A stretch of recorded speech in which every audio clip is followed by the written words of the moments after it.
So, Martin Plowman, Paddock Motorsport, British GT, we're here at Snetterton. How's everything going for you guys? Yeah, so far so good. Made a few changes setup-wise this weekend, and feel like we are a bit closer, a bit more competitive than we were the last two races. So we think we're starting to get a handle on this new Pirelli tyre this year. It's been very confusing at times. It seems like the window for performance is so narrow, and you could be outside of that window and you're nowhere. So I feel like we're starting to get a handle on the setup. Just got to chip away, got to make a few more tweaks for qualifying and see where we end up.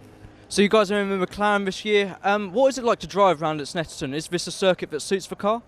No, it's a good track. I mean, I don't really think there's a bad circuit for the McLaren. It's a very user-friendly car. It's a lot of fun to drive.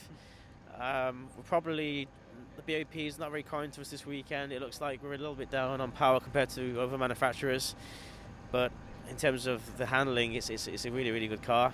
So no complaints, but it's a long race, and we'll see where we end up. You obviously got qualifying this afternoon and then two races tomorrow.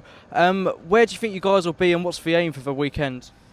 Of course, the Mercedes Ram team is very, very strong this weekend.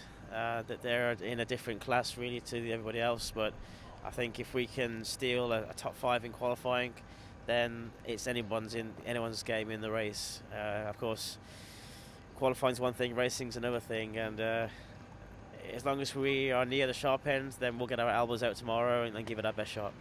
Obviously, the British GT cars these days are pretty big. There's some very technical parts of Snetterton in the infield, especially. What is it like to drive as a whole?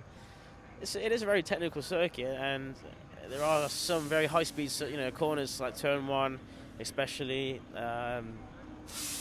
onto the back straight. Well, braking under the bridge after the Bentley straight. It's a very, very technical place. Very easy to get it all wrong and write the car off. So, it's a very technical kind of circuit, but it's very rewarding when you get it right. Absolutely. Well, best of luck and thank you very much. Thank you very much. Cheers.